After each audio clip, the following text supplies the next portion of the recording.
SolidTales, History Uncovered. At the Yalta Conference, did Franklin D. Roosevelt hand Joseph Stalin unprecedented geopolitical power over Eastern Europe and set the stage for the decades-long Cold War. To understand the sheer gravity of what transpired in that room, we have to look at the two men sitting across from each other. One brought a utopian blueprint for post-war global cooperation. The other brought a butcher's knife ready to carve up the map of Europe.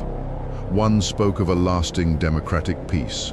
The other was ruthlessly tallying the territorial spoils of a war won with Soviet blood.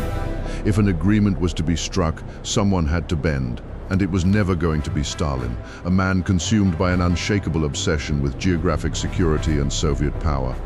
The burden of compromise fell squarely on the shoulders of an American president who desperately needed something only Stalin could give. To understand Roosevelt's controversial concessions, we must plunge into the grim reality of February 1945.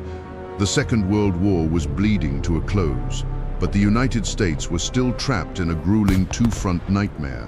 The strategic postures of Washington and Moscow could not have been more radically different. In Europe, American forces had smashed through the Western defenses following the historic Normandy landings of June 1944. The Nazi death rattle had begun, but finishing off the Third Reich still required the anvil of the Soviet war machine. Meanwhile, in the vast expanse of the Pacific, the US military had secured maritime and aerial supremacy through a brutal island-hopping campaign. Yet, the Japanese military still retained millions of battle-hardened troops on the Chinese mainland and home islands and was prepared to fight to the last man. The impending meat grinders of Iwo Jima and Okinawa loomed on the horizon. Stalin's reality, however, was fundamentally different. By February 1945, the Red Army had already swallowed the vast majority of Eastern Europe. Soviet control over the East was no longer a negotiation. It was a cold, hard fact on the ground. America, with its full military focus fixed on the all-out invasion of Japan, simply lacked the bandwidth to open a new, catastrophic front against the Soviets in Europe. Think about that for a second. If you were sitting in Roosevelt's chair in that Yalta conference room, what would you have prioritized, saving tens of thousands of American lives by ending the war fast or drawing a non-negotiable line in the sand against Stalin? Drop your call in the comments below. Roosevelt's concessions to Stalin were, at their core, a desperate transaction. He traded finite geopolitical ground for a Soviet pledge to enter the Pacific War. He also sought to secure the birth of the United Nations, a US-led global mechanism for great power mediation. It was the ultimate cold calculation, a choice between two terrible, unavoidable evils. The United Nations was indeed born, but Roosevelt's immediate life-or-death timeline dissolved. The Yalta Agreement stipulated that the Soviet Union would declare war on Japan 2 to 3 months after the guns fell silent in Europe. VE Day arrived on May 8, 1945, but the Soviets stalled. They finally launched their offensive on August 8, 1945, a mere 6 days before Japan ultimately surrendered. Stalin's delay meant the Soviet entry into the war did not deliver the early casualty-saving impact Roosevelt had gambled on. The Pacific stalemate forced America's hand toward a terrifying new dawn, the atomic bomb. This unprecedented unleashing of destructive power wasn't just to obliterate the Japanese deadlock, it was a thermonuclear warning shot fired across Stalin's bow. In the months after Yalta, the ideological chasm between Washington and Moscow began to split wide open.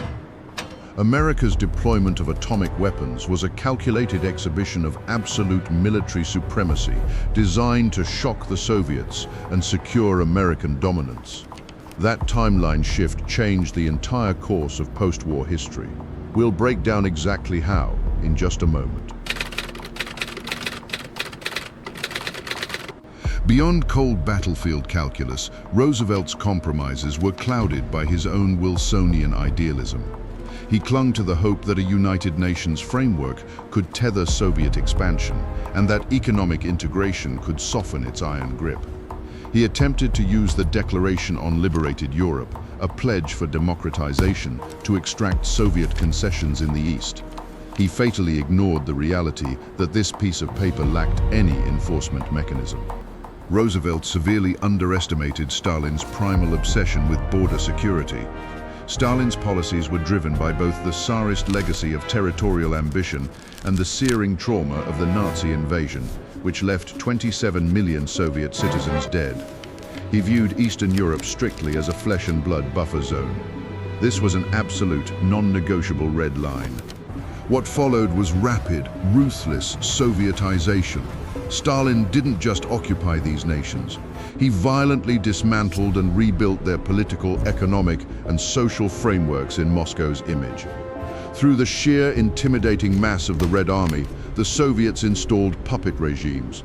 They promised coalition governments, only to swiftly purge the opposition.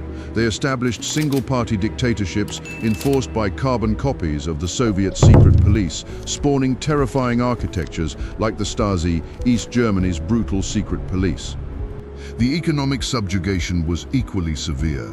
Stalin enforced planned economies and forced agricultural collectivization. He created Comecon, the Soviet-led economic bloc that locked Eastern Europe into Moscow's orbit. Moscow ruthlessly pillaged East German industrial machinery and drained Poland of its strategic coal reserves. Czechoslovakia, once a towering industrial powerhouse, was stripped of its autonomy and reduced to an economic vassal. Militarily, Soviet garrisons choked the region, culminating in the Warsaw Pact, a formalized military alliance that stripped the satellite states of any independent foreign policy. America lacked the intelligence network to foresee this, and Roosevelt failed entirely to grasp the terrifying speed of Stalin's machine. But Roosevelt's most fatal misjudgment wasn't about Stalin's geopolitical machine. It was about the man himself and his blind faith in personal diplomacy. We'll unpack that critical mistake next. The fracture between Roosevelt's hopes and reality was widened by his dangerous over-reliance on personal diplomacy. He genuinely believed Stalin was a man he could do business with. He placed faith in Soviet promises of free elections in Eastern Europe. But Stalin viewed diplomacy as war by other means. To him, American compromise was merely American weakness. Soviet Foreign Minister Vyacheslav Molotov perfectly encapsulated this chilling pragmatism when he declared, "These elections will be free, but the results must be controlled." Immediately after Yalta, the Iron Curtain descended. Yet, history demands context. The man sitting at the negotiating table was deteriorating. Gravely ill, Roosevelt's physical collapse severely degraded his stamina and negotiating focus. Furthermore, the American homeland was paralyzed by war weariness. The public desperately wanted their soldiers home. The prospect of triggering a catastrophic new conflict with the Soviets over Poland would have ignited a domestic political firestorm. Yalta was the brutal collision of idealism and raw power politics. Roosevelt gambled territorial concessions for a new world order, injecting the promise of collective security into the freezing veins of great power rivalry. The rapid disintegration of US-Soviet trust, Stalin's iron-fisted dominion over Eastern Europe, and the looming shadow of the atomic bomb ultimately twisted the Yalta Consensus into the starting gun of the Cold War. Yet Roosevelt's vision wasn't entirely eradicated. The survival of the United Nations stands as a testament to his foresight, a haunting reminder that while idealism must anchor itself in the brutal realities of power, the pursuit of a governed, lasting peace remains an eternal human endeavor. If this deep dive changed how you see the Yalta Conference, hit the like button to help more history fans find this video. Subscribe and ring the notification bell so you never miss our full breakdowns of the most pivotal moments of World War II and the Cold War. And drop a comment below. Do you think Roosevelt's compromises were a necessary evil to end the war, or a catastrophic mistake that unleashed the Cold War? If you want more deep dives into the pivotal moments that shaped the Cold War, check out the video on your screen right now. History Uncovered. Subscribe to SolidTales.